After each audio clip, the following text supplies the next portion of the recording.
Can you believe this? This is No. a draw. This I can believe that it's a draw, but that we reach this position from that overwhelming situation, that's Oh. insane. And he missed an incredible defensive resource. He was one move away from winning the game. And first, I guess we should wait for the game to conclude. But this is a easy fortress draw, I would imagine. This is kind of tactical and it will go on forever. So I believe you can just very quickly show us the critical moment. What was missed? Move 34. Black's move 34. Now, Magnus was overcomplicating it progressively. He had easier wins. But here he goes rook to c3. Okay. And here, knight c2. He thinks the game is over. That's it. The pawn is promoting. What does he miss? He misses knight d5. Suddenly, f6 is a weakness. The rook has to drop back to c6, but it's a vulnerable square. And the knight circles back to b4. Retreating knight moves are the hardest moves in chess to see. This forces either a knight trade, and then the e-pawn will be easily stopped by white's rooks, or Magnus plays knight takes a3, and Parham simply trades everything, allows the promotion, but at the end, the a7 pawn falls, and with it go most of Black's winning chances. Yes, okay, it's still not over yet. Clearly, if white's knight would be on f4 or somewhere solid. Wow, f4, no, I'm not liking this. What is this f4 move? It might still be draw, but it gives black this route with his king to enter. I hate this. I very much wanted to just go knight b4, knight dc, knight f4, and then you just sit. Besides, the h5 pawn was a big target. Yeah, now that you push the pawn f4, no, this f4 is a horrible blunder. It's a Rook terrible d1. move. And how is Magnus going to get that king to white side of the board? He goes rook d1. He's going to try to restrict the knight. And is he going to start going king e6, king d5, king e4? Yes, because the point is that king e6 run into knight d4 check. That was the defensive resource. But yeah, rook d1 is super impressive, making sure that the knight is not able to end. Parham will lose this. You think Parham will lose this? Yes, he will lose this. But what if f4. he... f4 was a terrible, it will be a very costly mistake. Let's see how the game progresses. We've got more moves. They'll be coming in momentarily. Yes, and everything according to plans. Yeah, rook d1 played, king f3, king e6. Magnus getting that chance, he will use it. Incredible. So instructive. Looks like Parham has this e5 square for his knight, but it will not prevent the black king from infiltrating via the light squares, king d5 and king e4. They're blitzing out the moves. Obviously, it's not the ideal camera angle, but looks like Magnus already has played king d5. There we go. Yes. Beautiful. This is perfect, yeah. Yeah, Parham going knight f7, knight g5. He wants to make sure that the knight controls, but this should not hold. This should not hold. Slowly, step by step, if black king reaches e3, yeah, if somehow the king reaches e3, then there will be no defense against the g3, on the g3 pawn in the long run. The knight on g5 is out of the game, but how to get that? Rook a7, maybe, I thought. He gives a check, and now rook a7, forcing the knight onto e5, then he will give the check on a3 and infiltrate with king e4. Knight g5 trying to stop the king from infiltrating, but now the knight is trapped. Yeah, because actually with rook... okay, you can always go back with the king to f2 and then knight f3, but yeah, king... Maybe. Okay, how exactly? Okay, king d4. King d4. In goes the king.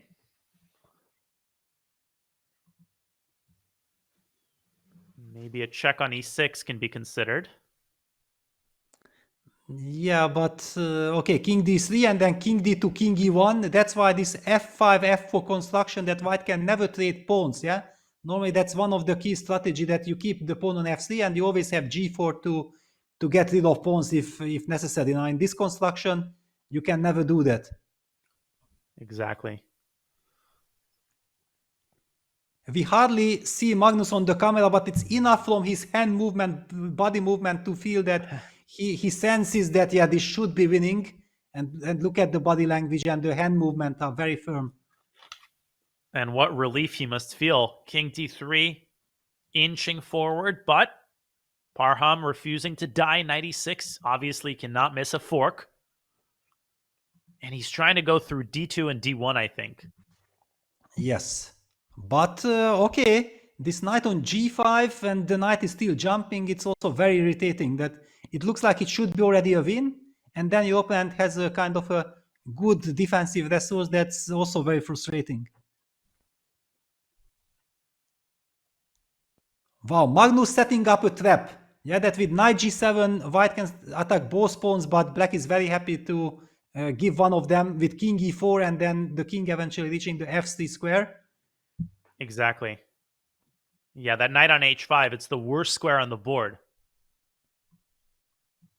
I'm trying to make some moves on my screen so that maybe I can at some point show something. Yes, now we have the live board with rook a1. Lot of tension on Parham. Knight Check. c5 check. Ooh, careful. King d4, knight b3. Would have been quite a tragic result, but of course Magnus very carefully zigzagging. And knight e6. Wow, is Parham surviving this? Huh. It could easily be. Yeah, because now practically it's kind of very difficult for black to make progress. Now, I was thinking maybe you want the rook on b1 so that there's no fork on b3. But the crazy thing is, even if you play king d3, knight c5, king d2, where are you going from there? He goes back to d5. Yes. Knight g5 again. Back to home base. Yeah, the knight on g5 is beautifully protecting the e4 entry square. And the king, by going king f3, king f2, making sure that the e3 square is kind of taboo. Black is not able to get there. Rook a6 back. Okay, correct. King e3. King e3, stopping the king from entering. Report Matlakov was a draw, by the way. And this is the pivotal game. Magnus back to c4. Trying to find the right construction here. Knight f7 again. Amazing. Yeah, nerve-wracking, because it only takes one mistake from white side and then the game will be over. But how to... Magnus is trying to provoke knight to e5. Yes, but Parham doesn't want to play knight e5. He wants to actually keep the knight on f7. It's such a paradox, Peter, that in some of these endgames, you don't want the outpost. It's not about the outpost. It's about controlling the right squares. Yes, the e4 square is kind of the key square. That's why Parham is always jumping in a way that he is able to control it. King f2 played. King d3. Yes. Oh. Will be played. But And wait, knight king e5. Wow, e4. knight e5. Why knight e5? But he goes back to f7. And he might be just in time. Just in time. Or is he? Wow. My lands. This is too deep for me.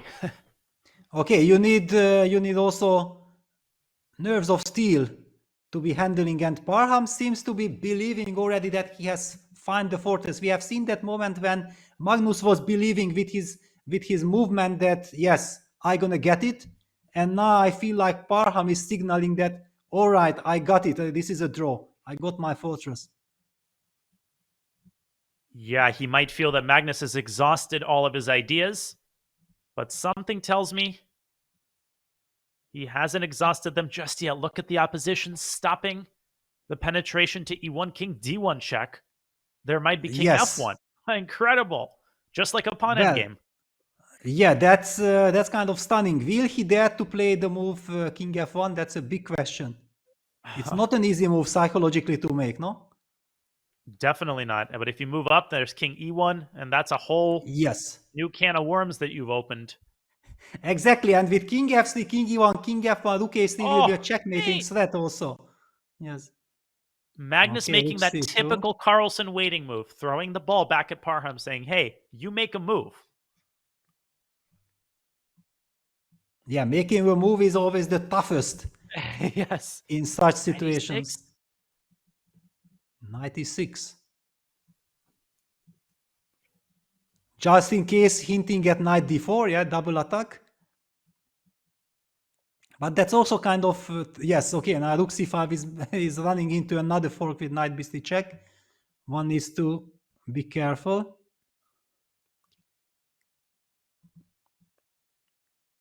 Well, Magnus might as well try king d1 check, but after king f1, already knight g7, oddly enough, becomes a problem. I mean, black could end up losing his pawns.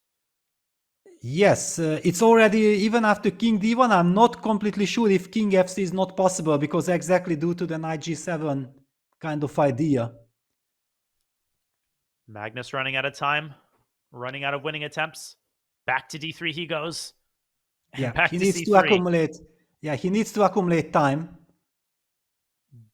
But knight g7 would be a huge mistake here, I think, because if king d4 check and king e4, Parham correctly keeps his knight on e6 so that he can give that check on g5 as soon as the king reaches e4. Yes, and this g5 square is the key square. Yeah, that you can never enjoy the e4 square because white will be kicking that king away instantly. Rook c6, knight g5. There was this mistake by Parham with f4, but ever since, the defense he's showing is just incredible. And he's got plenty of time on his clock. I mean, you can sense the confidence. He doesn't even need the 2 minutes he's got. Timur Gureyev, by the way, has defeated Nihal Sarin. He's got 4 out of 4. And off we go. Rook a6, knight f7. Yeah, he simply feels and believes that this is a mechanism. And since Magnus is also unable to make any progress, it's logical to think like this. But yeah, Magnus will never give up. He will pretend like, okay, I'm giving up, but he's only waiting for that 1 weak moment of his opponent to capitalize on his chances. Yeah, he's like the 9-headed Hydra. You cut off one head, another one takes its place, trying to find the trickiest construction, trying to force this knight off sides. But Parham has found the right waiting square. The knight sits on f7 for as long as it can. As soon as black plays king e4, you give the check on g5. And that is why Magnus is trying to provoke the knight onto an awkward square.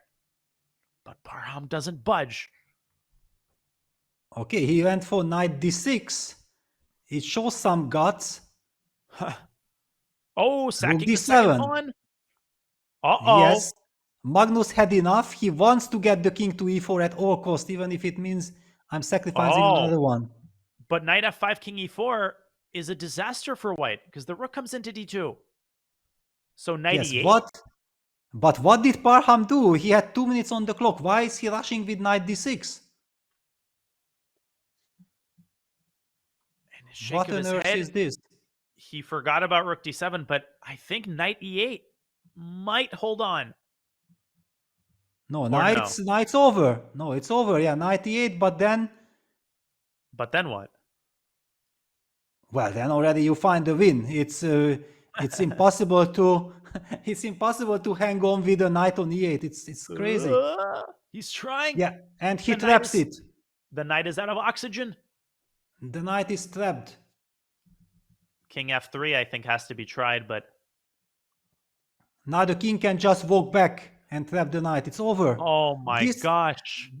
This is what we have been talking, and it's typical kind of trick. Yeah, when you feel like it's a draw, then you look around like you have given up on your hopes, and then one mistake played too quickly by opponent, and then you jump on the chance. Wow. Absolutely incredible. This guy is a magician. Yeah, king d4. Such a powerful idea. You just casually waltz back the victory lap, and the black king is going to do the honors. Knight c7, but the knight does not escape past the 7th rank. a6 and e6 are held by the rook. It's over. Yeah, the king is going back to d7. Yeah, king c5. Knight c7. Knight c7. Yeah, that's what I wanted to highlight. That is there a square which we have to pay attention, or is it already automatic? Magnus taking his time. But wait, king c5, knight c7. I'm not seeing exactly how you trap the knight. Oh. Rook c6, I go back to e8. That's the problem. Oh. Huh. Yeah, not so easy to... Because I don't have the last move still. I don't know which position. Aha, okay, this is the position. I think I see a win with rook c6, but it's very convoluted. 4 seconds? The knight back to 8. Oh, ho, ho! Look Trapping like this. Unbelievable. And knight c7 back. Oh, and king b6. And there's another fork. Knight e8, rook e6. That's Knight it. e8, king b7. This is exquisite. He goaded the king onto e3. Now knight e8, rook e6, and Parham is going to resign. Unreal. Wow, but interesting. What is Parham asking there? And look at this. Magnus is also laughing. That what happened here? Not totally sure. Ah, hang on. Maybe Parham, because Parham did not resign. Yeah, he did not. He asked the arbiter to check for maybe 50 moves rule or something, but it won't be enough. Absolutely not. No Not way. even It's a close. 50 move rule. Yeah, that's why Magnus is laughing. Yeah, because he's smiling. He knows exactly that he does not have to worry about what Parham is trying to achieve here. It's close, Peter. It's very close. F4 was move 43. This is move 87. So Parham was like 5 moves away. Yes, unbelievable. He sensed it. But also kudos to him. Yeah, one could be here completely shocked and just resign and run away. But he has to maximize his chances to try to survive this game. Yeah, imagine if it would exactly be correct. Yeah, it would be a fantastic move. Amazing. Wow. For newer players watching who might be puzzled, 50 move rule means if there are 50 moves made without a pawn move and without a capture, you can claim a draw. And there have been some incredible instances where a piece is lost on the 50th move, and one way or the other, either you claim the draw or a player misses it by just 1 move. Here, Parham misses it by 5 or 6 moves. I can't believe what we just saw. Yeah, it just shows that chess is an incredible game. There are so many angles.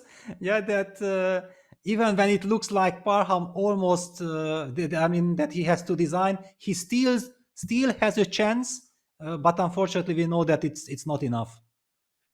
And for those people saying Parham is a sore loser, he absolutely is not. He's actually an incredibly gracious person. You have to try everything, right? What if this had turned out to be move 50? What would you do in his shoes? You have to try every last trick. This is a completely legitimate request by Parham. Unfortunately for him, he's going to wind up short.